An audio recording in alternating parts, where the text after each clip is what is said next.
What happens when Hollywood legend Sylvester Stallone sits down for what should be a routine promotional interview, only to find himself under attack from a host who seems determined to tear him down? What you're about to witness is one of the most shocking live television moments ever captured, where a beloved action star reaches his breaking point and unleashes decades of frustration in front of millions of viewers. Before we dive into this incredible story, make sure to hit that subscribe button and let me know in the comments what you think really triggered this explosive confrontation. The morning started like any other at the View Studios in Manhattan. Sylvester Stallone had arrived early, his usual professional demeanor intact as he prepared for what his publicist had assured him would be a friendly chat about his latest project. The 70-something-year-old actor, still maintaining the physique that made him famous, sat in the green makeup chair as assistants buzzed around him, touching up his appearance for the cameras. "Mr. Stallone, we're so excited to have you on the show today," chirped one of the production assistants. "The ladies are really looking forward to talking with you about your new film and your incredible career."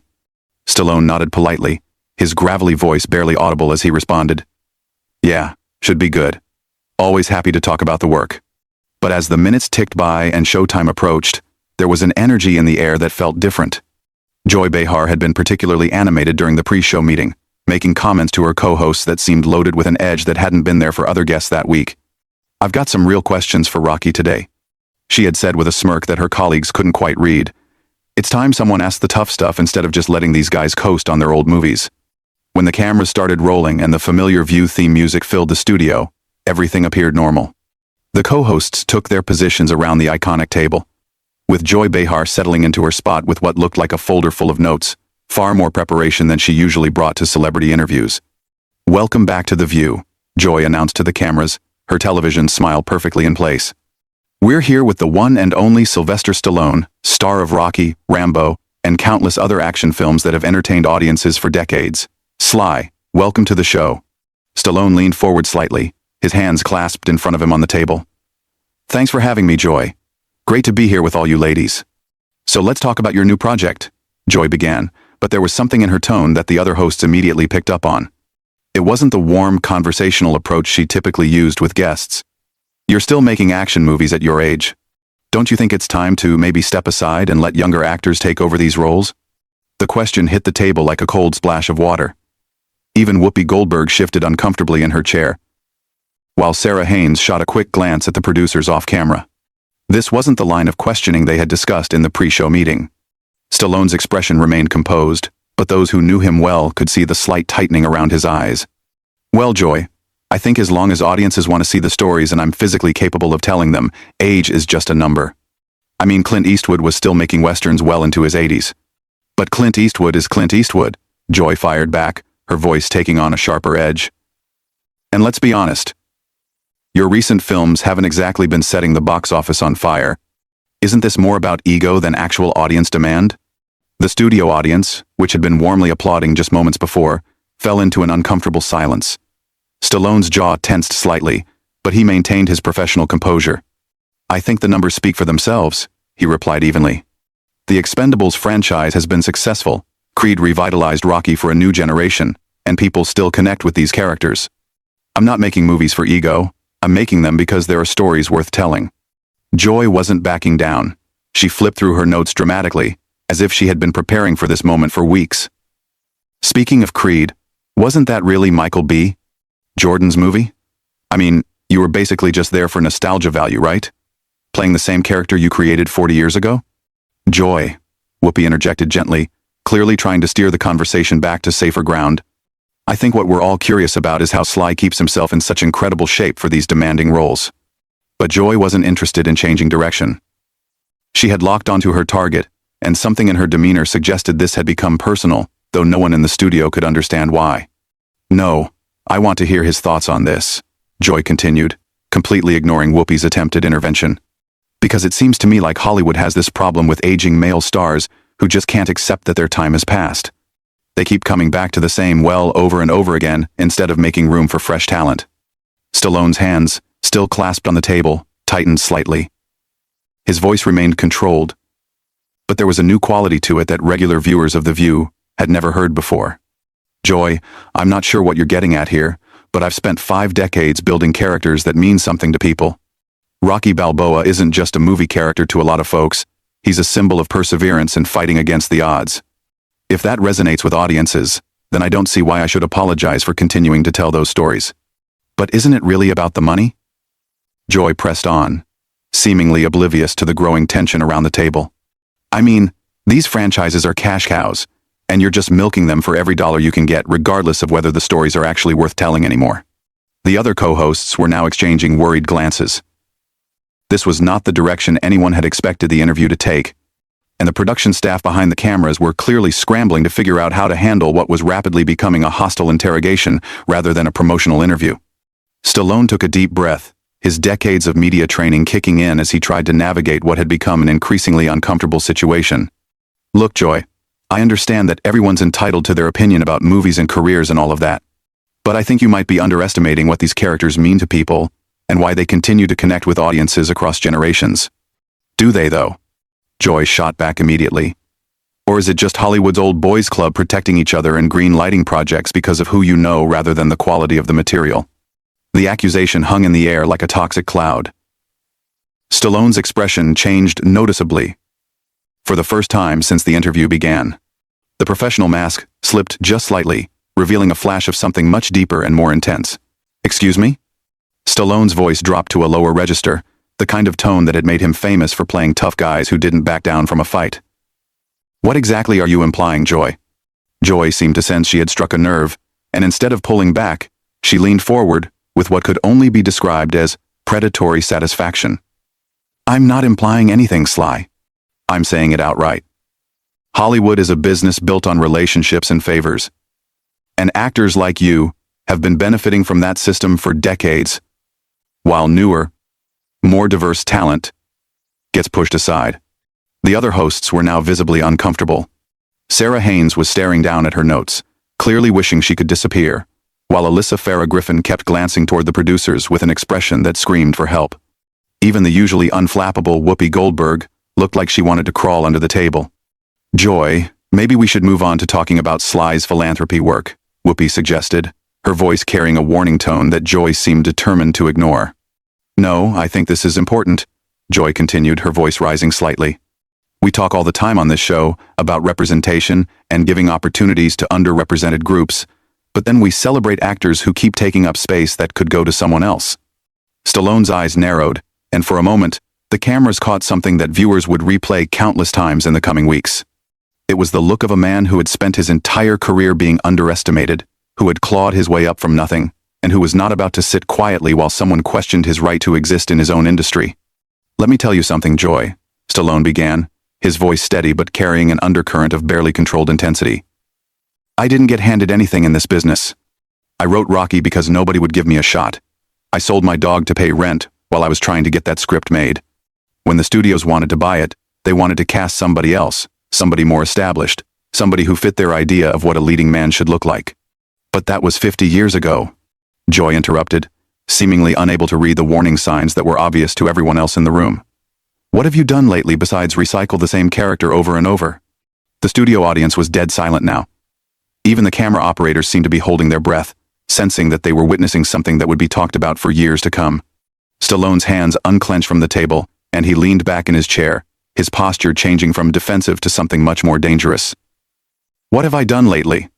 I've created opportunities for dozens of actors through the Expendables franchise. I've mentored young directors and writers. I've used my platform to tell stories about working-class heroes and underdogs who refuse to give up. All starring you, of course. Joy shot back with a laugh that sounded more like a bark. How convenient that all these opportunities for others just happened to revolve around keeping Sylvester Stallone in the spotlight. That was the moment. Anyone watching could see it in Stallone's face. The exact instant when decades of frustration and a lifetime of fighting for respect crystallized into something explosive. His voice, when he spoke again, was quiet but filled with a fury that made the entire studio feel smaller. You know what, Joy? I've been sitting here trying to be polite, trying to play the game. But I think you've got some kind of personal problem with me that has nothing to do with movies or representation or any of the high-minded principles you're pretending to care about. Joy's eyes widened slightly, clearly not expecting Stallone to push back so directly. I don't have a personal problem with you. I'm just asking the questions that need to be asked. No, Stallone said, his voice growing stronger. You're not asking questions, you're making accusations. You're sitting there acting like I'm some kind of relic who should just disappear so you can feel better about whatever agenda you're pushing this week. I don't have an agenda, Joy protested, but her voice had lost some of its earlier confidence. Really?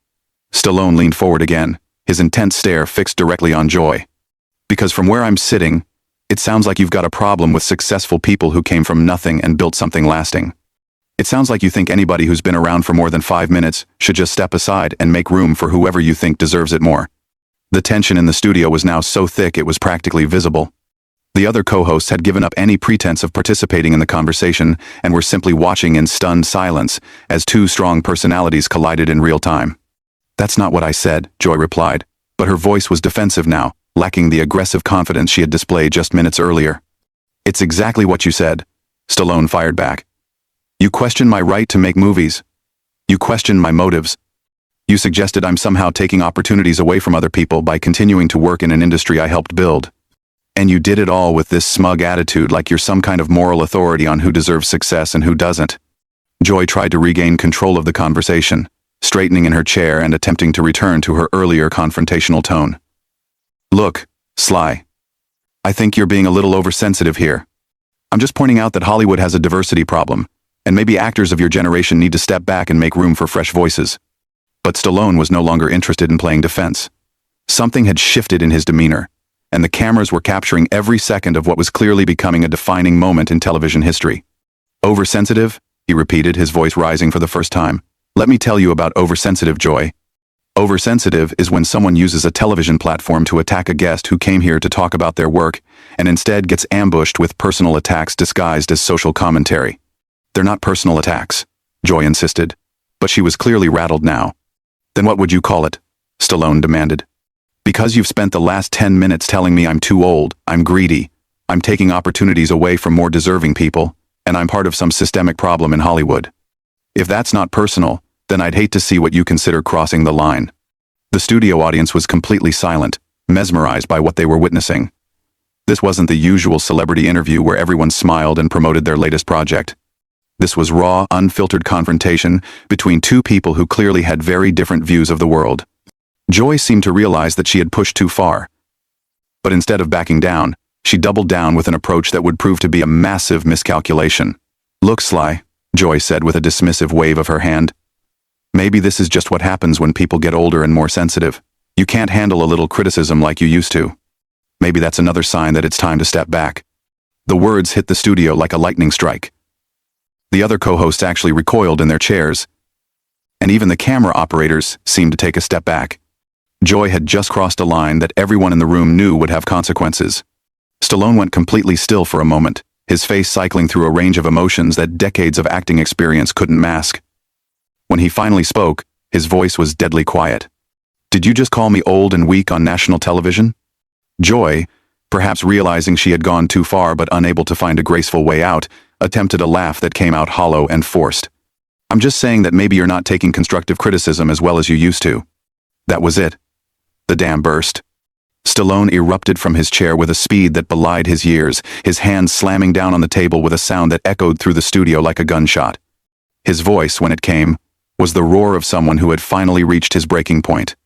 Constructive criticism? Are you kidding me right now? You think what you've been doing for the last 15 minutes is constructive criticism? The studio audience gasped audibly. Several people in the front row actually jumped in their seats. The cameras kept rolling, capturing every second of what would become one of the most watched clips in television history. Joy, you want to talk about age and sensitivity? Let me tell you something about age. I'm 77 years old, and I've been in this business since before you knew what a television camera was. I've taken more real criticism, more real rejection, more real hits than you could imagine in your worst nightmares. Joy tried to interrupt, but Stallone wasn't having it. No. You had your 15 minutes to tear me down. Now you're going to sit there and listen while I tell you exactly what I think about your so-called journalism. The other hosts were frozen in place, uncertain whether to try to intervene or simply let this play out. Whoopi had her hand halfway to her earpiece, clearly getting frantic instructions from the control room. But even she seemed paralyzed by the intensity of the moment. You want to know about taking opportunities away from people? Stallone continued, his voice building to a crescendo. What about the opportunity you just took away from your viewers to actually learn something interesting about filmmaking, about storytelling, about what it takes to create characters that last for generations. Instead, you turn this into some kind of personal attack disguised as social justice. Sly, I think you need to calm down, Joy said, but her voice was shaking now. Calm down? Stallone's laugh was bitter and sharp. You spend 20 minutes trying to humiliate me on live television, questioning my integrity, my work ethic, my right to exist in my own industry. And then you tell me to calm down? Who do you think you are? The studio was so quiet that the hum of the cameras was audible. Even the production staff behind the scenes had stopped moving, transfixed by what they were witnessing. I've been Rocky Balboa for 50 years, Stallone continued, his voice now carrying the full weight of his frustration. Do you know what that means? It means 50 years of people telling me I wasn't good enough, wasn't smart enough, wasn't the right type. 50 years of proving them wrong. And now you sit there, in your comfortable chair, with your comfortable job, and you think you can just dismiss all of that because it fits your narrative? Joy opened her mouth to respond, but Stallone held up a hand that stopped her cold. You want to talk about diversity and representation? Fine. Let's talk about it honestly. When I wrote Rocky, I was a struggling actor from Philadelphia who couldn't get arrested in this town. The studios wanted to buy my script and cast a big-name actor. I said no. I fought for 2 years to play the character I created, and they told me I was crazy, that I'd never work again if I didn't take their deal. His voice was building again, fueled by decades of stored emotion. But I believed in that character, and I believed that working-class people deserve to see themselves as heroes on screen. That's diversity, Joy. That's representation. Rocky Balboa wasn't some privileged pretty boy. He was a bum from South Philly who refused to stay down when life knocked him flat. But that was then. Joy managed to interject weakly. No, that's now. Stallone exploded. That's every day. You think because I've been successful I've forgotten where I came from? You think I don't understand what it's like to be counted out? To be told you don't belong? To have people like you sitting in judgment of whether you deserve the opportunities you've worked your entire life to earn? The cameras captured everything. The raw emotion, the genuine hurt beneath the anger, the sight of a Hollywood legend stripped of all pretense and fighting for his dignity in real time. And you know what the really sad part is, Joy? You had a chance today to have a real conversation about storytelling, about perseverance, about what it takes to create something that lasts. Instead, you chose to use your platform to tear someone down. That says a lot more about you than it does about me. Stallone straightened his jacket and looked directly into the camera, addressing the viewers at home. To everyone watching, I came here today to talk about work I'm passionate about, stories I believe in, and characters that have meant something to people for generations. Instead, I got ambushed by someone who seems to think that success is something to be ashamed of rather than celebrated. He turned back to Joy, his voice now cold and controlled. You want to know about making room for new talent? I've produced dozens of actors, directors, and writers who got their first big breaks working with me. I've used my influence to greenlight projects that studios wouldn't touch. I've spent my own money developing young talent because I believe in giving people chances. Joy sat in stunned silence, clearly realizing that she had completely misjudged both her target and her audience. But apparently, none of that matters to you, Stallone continued. What matters is that you get to play the role of the righteous crusader, tearing down the establishment, even if that establishment is just a guy who came from nothing and worked his tail off to build something meaningful. He stood up and removed his microphone with deliberate precision. I'm done here. This isn't journalism, it's ambush television, and I don't have to sit here and take it. As Stallone walked off the set, the studio remained in shocked silence. The cameras continued rolling, capturing Joy's stunned expression and the obvious discomfort of the other hosts. What had started as a routine promotional interview had become something much bigger, a moment that would be analyzed and debated for years to come. And for those few explosive minutes, viewers had witnessed something rarely seen on television, the complete and total dismantling of a host by a guest who had finally had enough. If you enjoyed this incredible story of what happens when politeness meets its breaking point,